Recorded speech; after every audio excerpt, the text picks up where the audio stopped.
Hello, my friends, and welcome back. Thank you very much for being with me again today. The moment of truth, supposedly, in Ukraine is about to occur.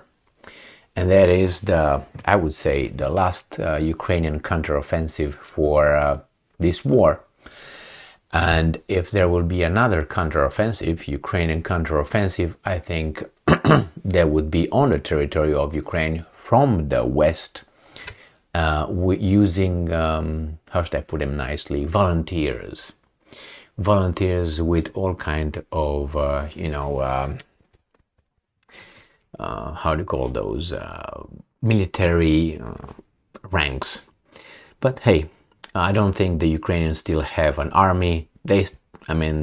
Capable of withstanding the Russians' offensive. Not this one that happened in the past month, which I think it was very weak. But the volunteers or the Ukrainians trained in the Western countries will start showing up in Ukraine to fight the Russian invaders, right? Well, I have here an article stating, or at least giving us an insight on how the Ukrainian spring counteroffensive will unravel. So let's see. We have this article from the New Voice of Ukraine from April 5, 2023. Ukraine conducts deep strikes campaign in counteroffensive preparation.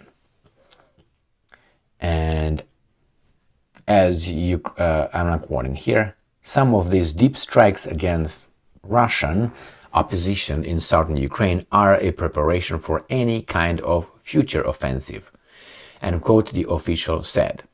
The source added that throughout the war, Western countries observed the Ukrainians were, and I'm quoting, very adept at using HIMARS multiple launch rocket systems against vulnerable Russian targets such as ammo depots and command centers. The officials also claimed that Ukraine will be stockpiling ammunition before a counteroffensive, ensuring its troops will be able to overwhelm defending Russian forces with artillery firepower. And I'm quoting, "We're not seeing them in a position where they, Ukrainian troops, are having to constrain their operations through shortages of ammunition," end quote. CNN quotes one of its sources. And I'm quoting again, "They obviously want to stockpile at the moment because they're preparing for an offensive, so they need to have those assurances of supply in order be able to sustain the offense," end quote, rather offensive. They added that the armed forces of Ukraine are receiving the necessary supplies from Kiev international partners. And I would put it the other way around. The guys in the West fight the Russians using the Ukrainian forces and territory. On February 28th, Ukrainian military intelligence chief Kirilo Budanov said the next 3 months in Russia's full-scale war against Ukraine would be very active, end quote, and will determine the course of events in the war. Well, I've been hearing this many times so far, so I don't believe it. Defense Minister Oleksiy Reznikov said on March 29th that Ukraine's counteroffensive should begin in April or May, possible along several directions simultaneously. Okay, let's talk about all this, because there's more information about the storm troops that the Ukrainians supposedly have, about 40,000 of them. Remember, on top of that, again, supposedly, reportedly, allegedly, there are about 40,000 or more Ukrainians trained in the West that sometime they will show up on the front line and fight the Russians. That would not be enough unless the West will use its own military under, I don't know, some euphemistic terms of, I don't know, peacekeeping, volunteers, I don't know, love makers or something like that. Now, the Ukrainians reported in a different article that they prepare to attack, or at least conduct, the counteroffensive in the Zaporozhye region, and that's in the south, southeast and the south. but they will set Zaporozhye region in order to cut off the Russians from supplying routes to Crimea.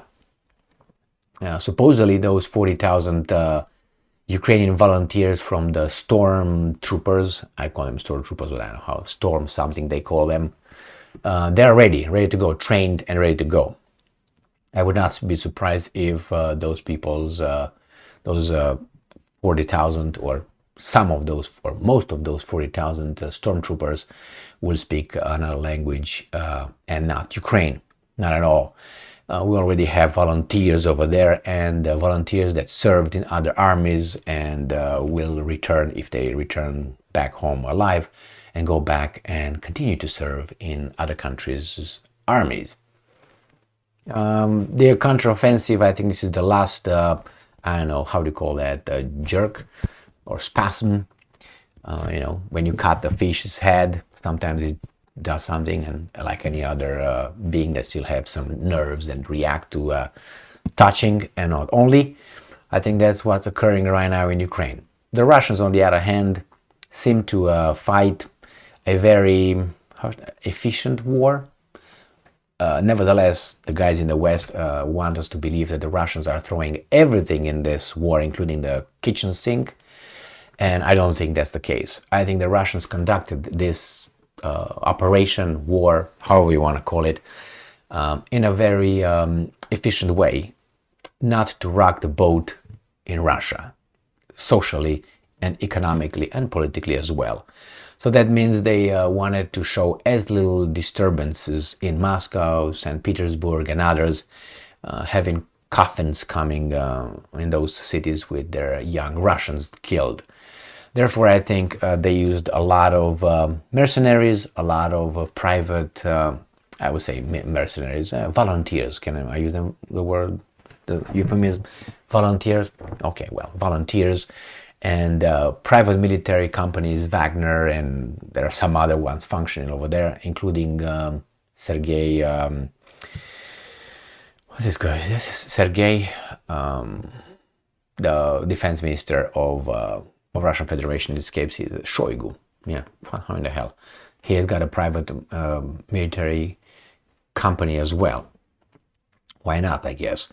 So the fight I think the Russians are conducting is obviously with the Russians in the eastern territories that now belong to Russia, as well as their proper army, which I don't think they had more than, 400,000 people involved, if we consider the 300,000 that were mobilized a few months ago.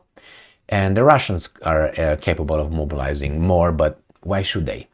I think they just want to drain these guys' manpower and ammunitions and weapons. They would just want to blow them up until the West will realize that could not sustain this war for long. Why?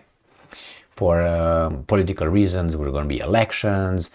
The economy is going down. See what's happening with the banks, with the inflation. So at one point, the Russians, I think, they're waiting for the Western economies to collapse.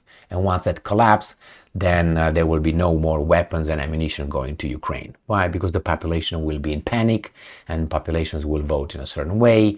And if we are going by the votes, then the politicians, that's all they care. And how do they get voted?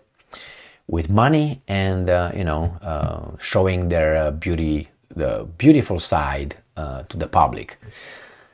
I don't think the Ukrainian counteroffensive, will be successful in anything. I think yes, there would be the war will be a little bit harder over there in the south.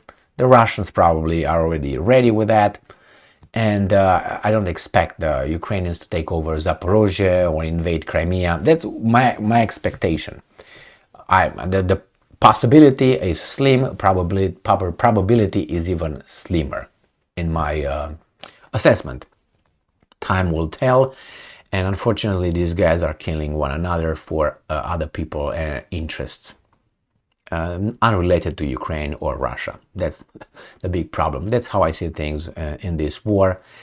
And we have these guys in Ukraine who are just, and Russia, fomenting the nationalistic side of things and hatred between nations.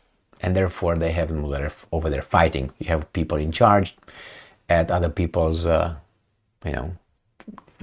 money, and they do what they need to do and say, hey, we defend our land. Good for you. Well, what's going to happen? Ukraine is not going to have a nation. Ukraine is not going to have a country or a normal country. As long as Putin and his, at least, I would say 300 people at least are still in power. And I don't see any reason for them to go away, including the fact that about 80% of the Russian population still supports Putin and his policies. So I don't know how things are, but if you have about 80% of population, according to the polls conducted, then I don't know what you do. I mean, it's hard. It's hard. We'll see. We'll see the counteroffensive if that happens, and I don't think anything big will happen. It's going to be a little bit of this, and then it's going to be coming back, and then all the way, because the Russians will, after the Ukrainians drain all their energy at that point, it's going to be done. I hope the war ends yesterday, but unfortunately, the interest and the losses are too great to happen like that. They could find a middle ground, but hey, here is about Russia being kneeled, its resources being taken for free. Their nuclear stockpile should be controlled by outsiders, and the political system should be controlled again by outside forces. That's the goal over here. And the Russians should work and consume and watch TV as much as possible and learn about the BS our children learn here, and be dumb. Thank you very much for being with me again today. Stay strong, stay smart, look for the truth, and be just.